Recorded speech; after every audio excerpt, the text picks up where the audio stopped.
Now, Attorney General Pam Bondi has finally released the Epstein list, a collection of 300 politicians and prominent people who were named in the files, telling Congress that all the documents the Department of Justice was required to reveal have now been made public. Kinsey, are there big names that are going to be worried about this release? I mean, I think we had this conversation last week where Joe Rogan was like, look, I'm on the list. And because I refused to meet with him. And that's what we're seeing, a lot of pushback, because there are a lot of names. Meghan Markle's on this list. There are a lot of names on this list. And there are people that in no way, shape or form had anything to do with Jeffrey Epstein. So I would beg people to keep that in mind before judging someone because their name is on the list. Jeffrey Epstein cultivated powerful contacts everywhere, from politics to business to entertainment.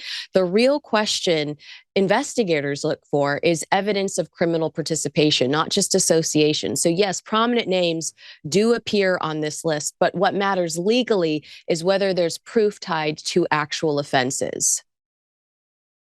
Now, sources told the UK Times that King Charles did not contribute to the $12 million payout made by his brother, Andrew Mountbatten Windsor, to settle a case brought against him by Virginia Giuffre, who accused the former prince of having sex with her when she was just 17 years old. And she said she was trafficked to London by Jeffrey Epstein.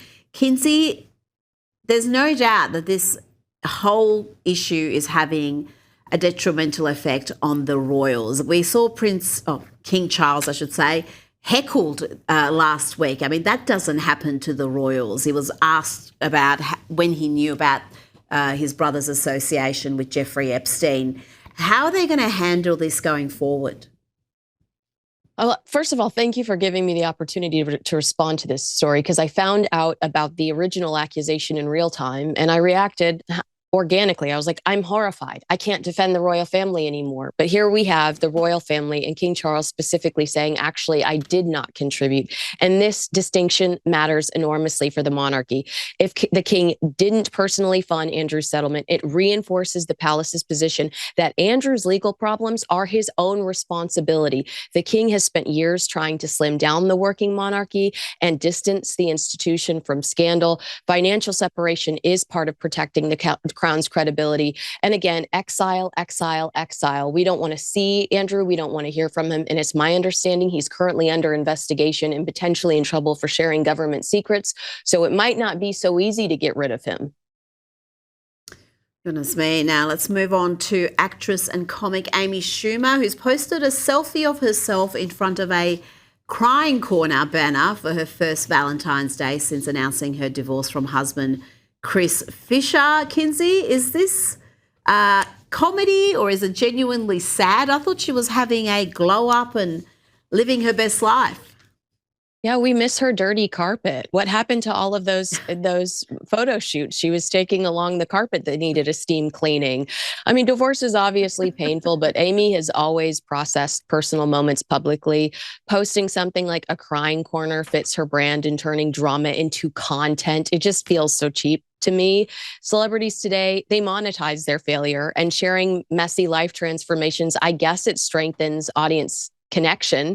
So I don't know. I'll give her the benefit of the doubt and say she's trying to relate to her audience, but a little piece of me feels like, she's trying to get that money, honey. She knows it'll attract a lot of likes and clicks. It is very relatable, so I'm sure it's going to get plenty of clicks. But what about the concerns her friends had about some of those social media posts? There was a series of bathing suit pictures in her living room with that carpet you mentioned. Is that been handled? Is she okay? Well, she was called out for that. I think she was embarrassed by that. And we did see her pivot. We saw her change her content. This is going back to flirting with her personal life a little bit more, but we haven't seen her in any bikinis lately. And I'd like to thank the Lord Jesus Christ for that. Kinsey Schofield, thank you so much for your time.